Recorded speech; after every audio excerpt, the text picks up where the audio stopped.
Hello बच्चों। यहां लिखा है two beads A and B of mass m1 and m2 respectively are threaded on a smooth circular wire of radius a fixed in the vertical plane.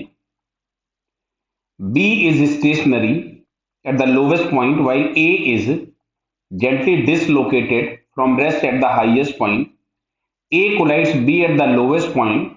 The impulse given to the B due to the collision is just great enough to carry it the level of center of the circle while A is immediately brought rest after impact. What is the coefficient of restitution between the beats? Clear है?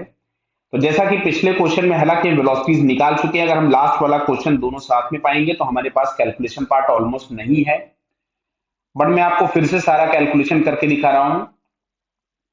यहां कहीं पे मान लीजिए हम लोगों ने ये सर्कल ड्रॉ किया वापस से, जो हम लोगों को दिया गया है। क्लियर है? बताइए। इसमें बोला गया था कि ए वाला जो है वो टॉप मोस्ट पॉइंट पे है और ए का मास है m1। ये ए वाला बीड यहाँ पे टॉप मोस्ट पॉइंट पे था पहले से, और बी वाला बीड इस बॉटम मोस्ट पॉइंट पे था पहले से, और बी रेस्ट पे था। तो अगर हम लोग देखें तो ये जो डिस्टेंस हम लोगों के पास है इनके बीच में डायमीटर के बराबर होगा। इसको अगर हम रेफरेंस ले लें लोवेस्ट पोजीशन,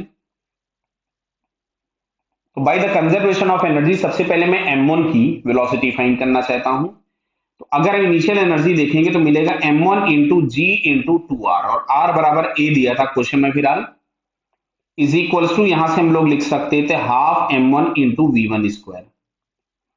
यहां से जो v1 बराबर अपने पास आया that is under root of 4g a। Clear? Where a is the radius.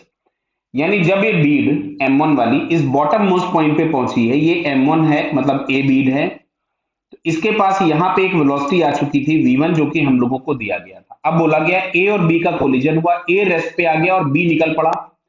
तो कोलिजन के जस्ट बाद मैंने डायग्राम में बनाया, तो इसकी वेलोसिटी b की मैंने कुछ मान ली v2 हो जाती है। तो अब अगर हम लोग यहां से बात कर रहे हैं फॉर b, तो हम लोग लिख सकते थे initial energy is half M V two square is equals to M G into H, और एच के नाम पे ए आएगा। क्यों? तुमसे बोला है इसको बस इतना ही इंपल्स मिलता है कि सेंटर वाले लेवल तक पहुंचे।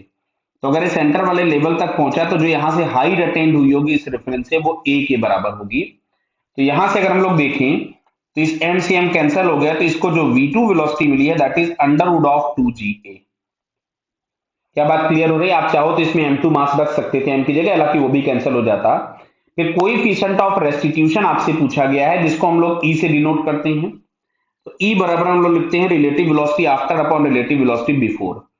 आफ्टर रिलेटिव वेलोसिटी हो गई v2 क्योंकि बोला गया है a रेस्ट पे आ गया, और बिफोर है v1। तो यहाँ पे मैं वैल्यूज पुट कर देता हूं, तो under root of 2ga upon v1 is equal to under root of 4ga।